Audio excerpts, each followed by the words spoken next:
Hello, we're going to talk about Beebalm today.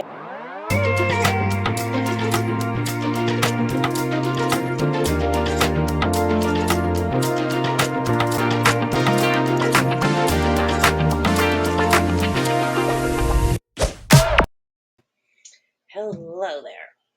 So, it's the sun's coming out outside, so I'm a little extra cheery. Anyways, when the sun is not out, it is not as fun for me. This is with my mental health. I need the sun. Of course, I live in a state that has high cloud volume, so at least it's not Washington State. No hate on Washington State. I've never been there. But I hear you're one of the more cloudy states. I need sunshine. And that's why I'm super happy that spring is here and it's April 1st. Happy spring. Happy April 1st. Happy everything. I mean, it's April Fool's Day, but, we know who the fools are. So, if you know, you know. So, Beebalm is what we're going to talk about today. And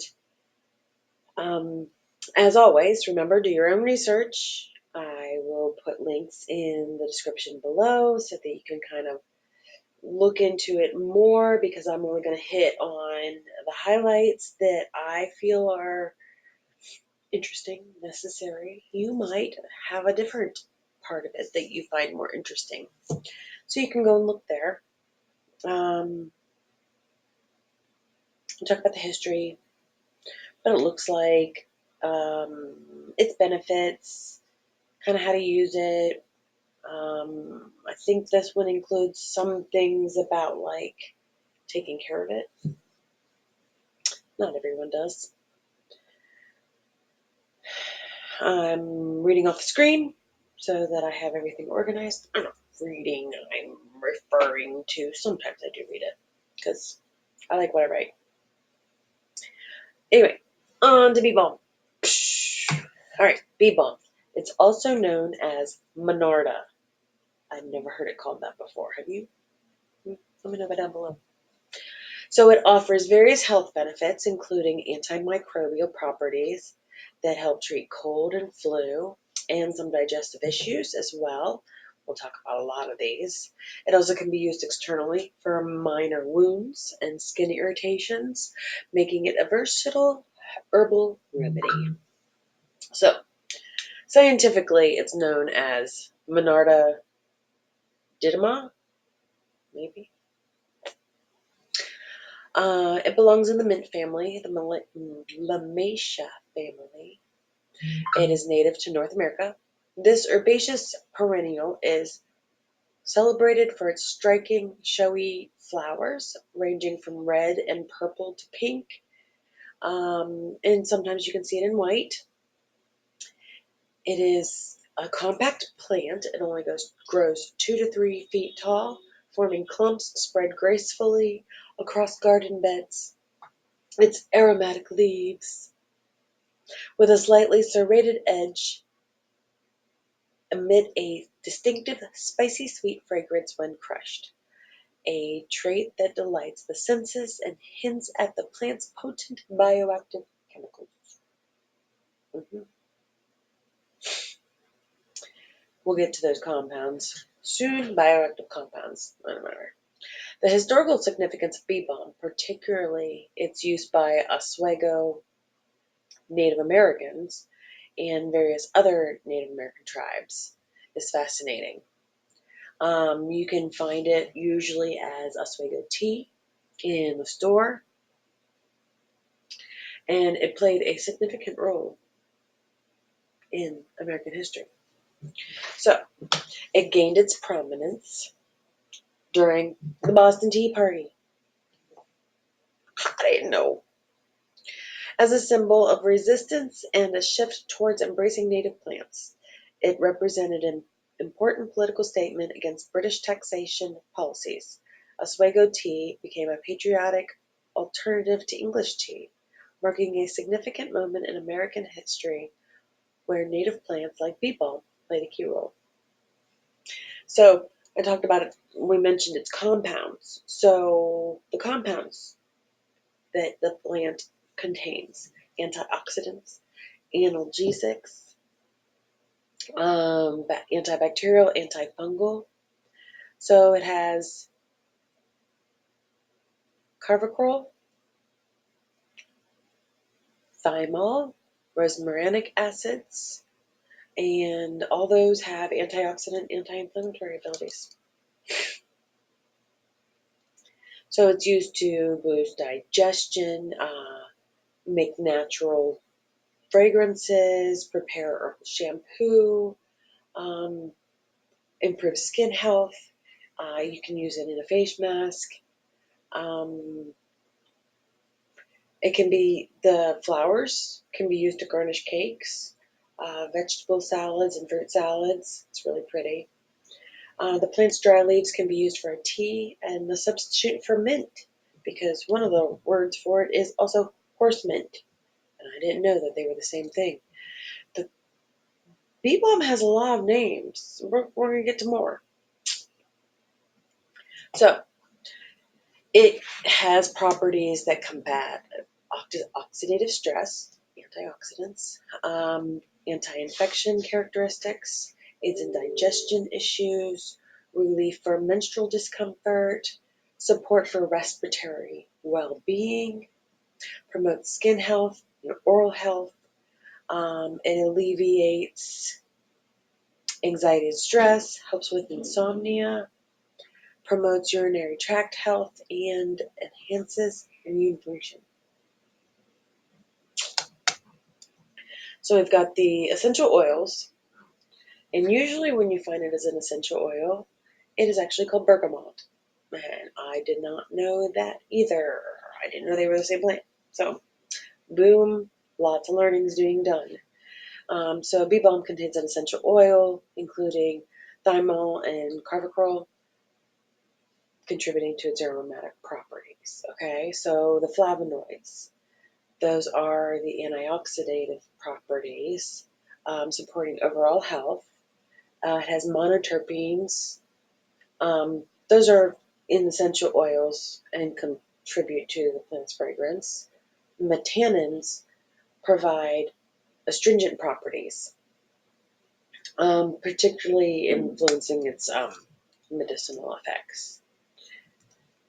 Um, there's terpenoids, and they work with the antimicrobial, anti-inflammatory. We've got the rosmarinic acid, which is an antioxidant known for its anti-inflammatory properties. Phenolic compounds, antioxidant and anti-inflammatory. Alkaloids. Those are physiological responses. That's what it does in your body.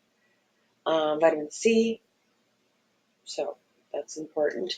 It has minerals, potassium, calcium, magnesium, quercetin, which is antioxidant, anti-inflammatory, polyphenols, which is like the overall medicinal properties of bee balm.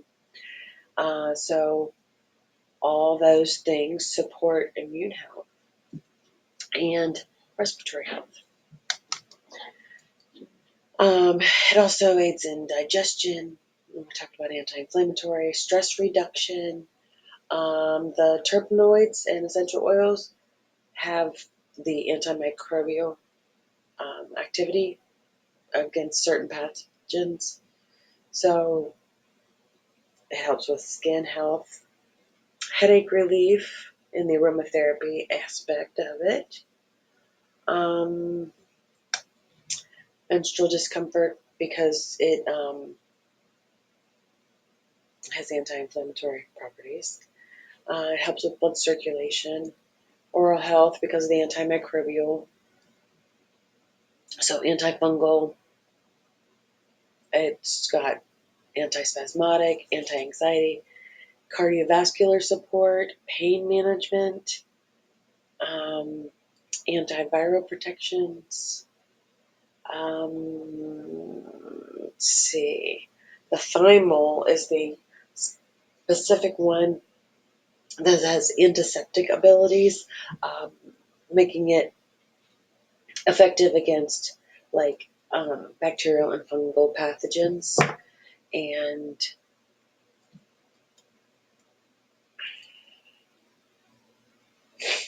those are important. We talked about it being a digestive aid, so it'll help with nausea, IBS, heartburn, bloating, weight gain, asthma, fatigue, eczema, constipation. Um, you can add lemon and honey to it if you're making it into a tea, and that'll extra boost its abilities. And we talked about it having use for menstrual pain relief because it's antispasmodic, so it helps with menstrual cramps, and anti-inflammatory, so it helps with that stuff. Um, it does a lot. And it all bases around it being antifungal, antimicrobial, antibacterial, antispasmodic, and all the above. It's an anti-bad, basically anti-bad. Respiratory health, so good for coughs and colds. It helps soothe the respiratory tract, potentially alleviating sore throats and congestion. Um, Skin health, it's the thymol, so it'll help protect it'll protect and heal minor wounds, burns, skin infections. I'm going to be putting this in my homemade Neosporin's brand of an triple antibiotic ointment. And so I make a natural version of it that is very, very, very useful. So I'm going to be adding like chamomile and now bergamot to it as a facial mask. So since our skin is the largest organ of our body, it's kind of like impacts how we manage stress, how and what we eat, our daily exercise regimen, all that kind of stuff impacts our skin health. So Beebalm contains the tannins that soothe the skin and redness and irritation on the face. That's why it would be really good. So you mix 2 tablespoons of finely ground Beebalm leaves, 2 tablespoons of the leaves, half a cup of ground oats, half a quarter cup of honey, and a quarter cup of aloe vera, and that's your mask. I'll put it up here. It also can be an herbal shampoo. We kind of mentioned that. And shampoos, they usually have sulfates in them, and they're like really, really bad for all of us. They tend to make you lose your hair over time. So this Beebalm put in shampoos, it soothes the scalp, increases hair volume, and strengthens damaged hair. So I already make my own shampoo, and I've learned that over the last few weeks, when I have to actually make it again, I'll add in chamomile extract, I'll add in dandelion extract, and now Beebalm extract. I'll be putting all of them inside my shampoo to add to anything that I could possibly want, which is glorious hair. My hair is not terrible, but I feel like it could be a lot better because, yeah, that's just how things are right now. All right, so oral health, we talked about that. The antimicrobial and antiseptic properties make it really good to put in, say, a mouthwash, like a homemade mouthwash. It can treat mouth and throat infections. It can soothe ulcers and sores and anti-inflammatory properties. Hello, it'll do that too. So relieves stress and anxiety. Why don't any of us want that? All of us do. In this day and age, it's pretty standard for everyone. Kudos to you if you don't have that problem. Anyway, so that the compound in Beebalm is thymol that helps with that. And that is often used in more of the aromatic sense. So promoting relaxation and, getting rid of our stress and anxiety. So if you can put it on, say, your pillow, or you can put it in a carrier. Bergamot essential oil is what I'm talking about. So when I'm talking about aromatherapy, I'm usually referring to its essential oil. I mean, I guess you could use the actual flower itself. I don't make essential oils. I make an oil, which kind of makes it your essential oil and your carrier oil. Boom, it's an oil. I struggle to understand why you have to only use the essential oil in certain things, because the essential oil is coming out of it into your oil that you're brewing it in. So, and you have to put a carrier oil in it anyway to be able to use it on your body. I'm sure that there is more science to this that I don't understand. So feel free to kindly explain more to me, and I will be all about it. I love learning things. Just don't be mean, because I'm not going to be mean to you if you're not mean to me. Anyway, so it helps with insomnia relief, it also says. It has sedative properties, so I wouldn't use it to try to stay awake. I would more put this in, if you're going to ingest it, I would more have this in the evenings. Be a nice, lovely way to spend an evening in the spring or in the summer, and just, sipping on the tea to be able to go to sleep. So some people use Beebalm tea before bed as a part of their nighttime routine to promote a restful night's sleep. And then, of course, that contributes to anti-anxiety, anti-stress, all those wonderful things. So apparently it also helps with UTIs, because it's antimicrobial properties. So why wouldn't it?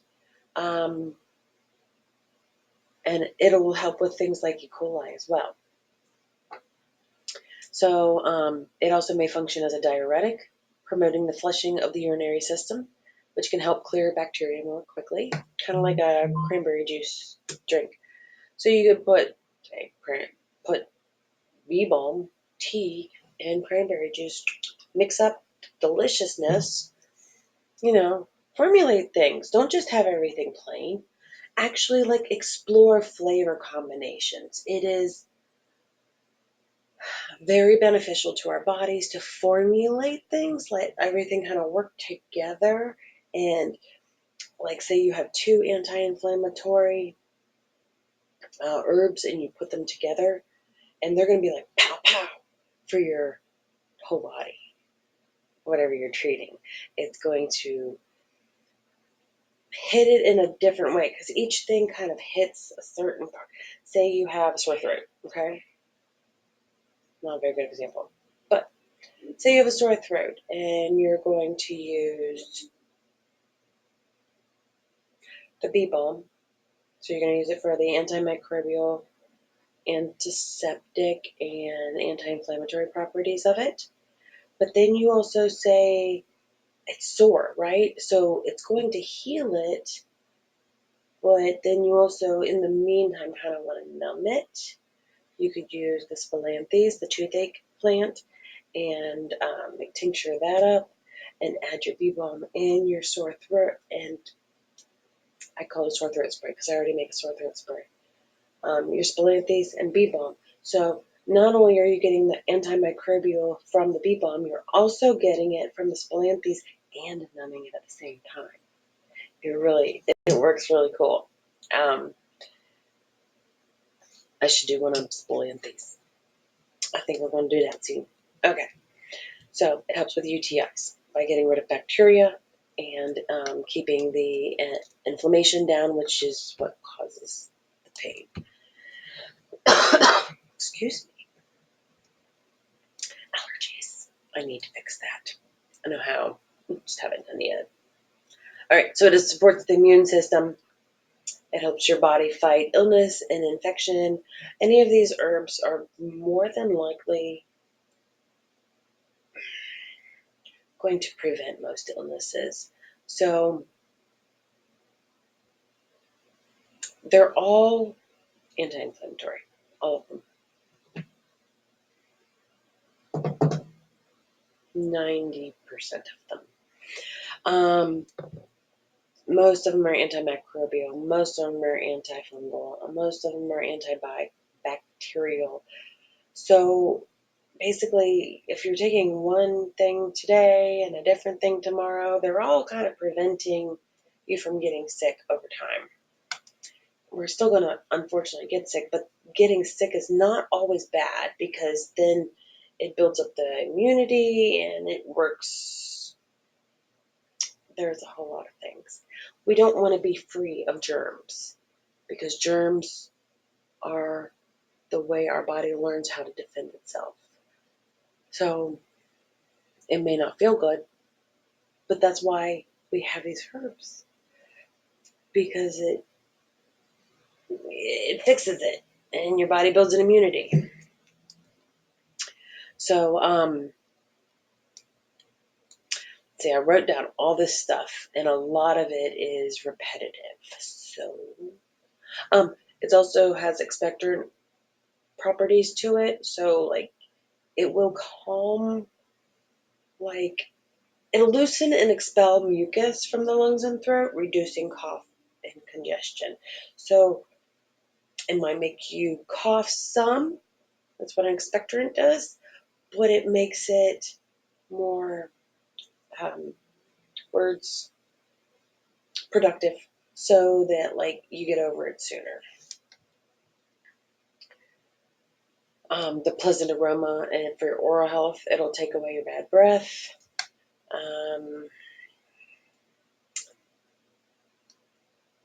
It'll initiate and maintain sleep, boost the immune system. The Monarda didyma, it has 17 species and 50 plant cultivars.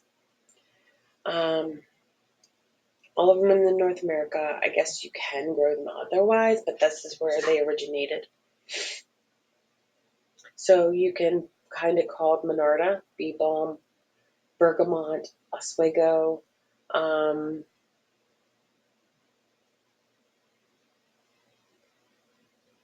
So the Native Americans, the Oswegos, they came from Oswego, New York. That's why all that might be hearing about the same.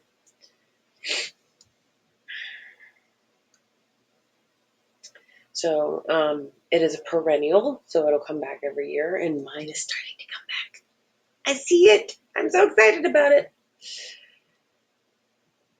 But it likes sunny locations, but will grow in partial shade.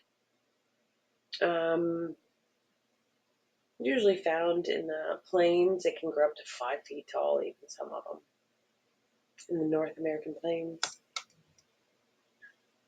It aids in annealing bee populations. Kind of why it's called bee balm, because bees love it, and it'll actually heal them and make them feel better and live longer so that they continue to make our honey and pollinate our plants so that they will grow, because without pollination, your plants won't grow. The seeds are readily available and taken between 10 and 40 days. They take between 10 and 40 days to germinate. Each flower has 4 nut-like seeds. Stratify the seeds before planting. So you can keep them in the refrigerator over the winter and then plant them in the spring. These will self-sow, but unlike other mints, they won't get invasive. Not at least too invasive. Mine hasn't grown past just being the one nice plant. They are susceptible to powdery mildew, so pay attention to that. That's usually caused by high humidity. They're too wet usually. So, as I said, it's also called horse mint. So it will also help with fevers.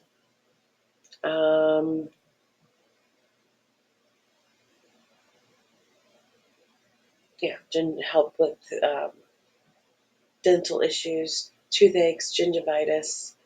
It treats things for the stomach, indigestion, flatulence, vomiting and bloating. Helps with menstrual pain, skin health, eczema, psoriasis, acne. It's an antidote against insect bites. My friend sent me a video where you can wrap it like a sage bundle or with other plants if you want to, and then burn it and it'll keep the bugs away. Pregnant women should not use it. Sorry.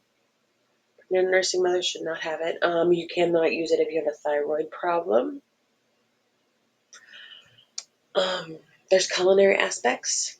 You can try it in apple cider vinegar, and you can use it as a marinade on wild game.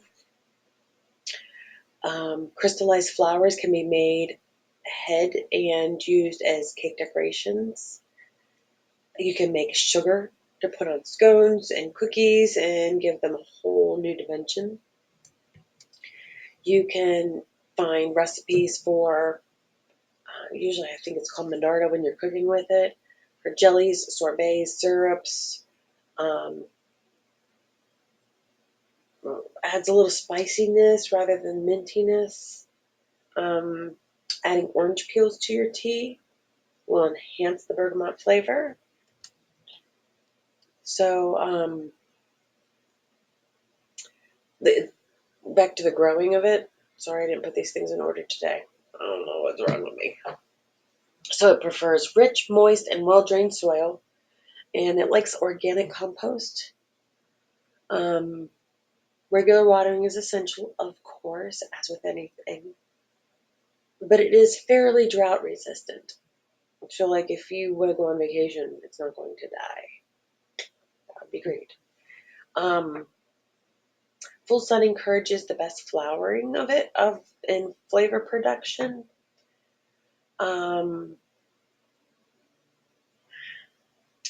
Performs best in regions with warm summers and cool winters. Easily propagated by seed or division.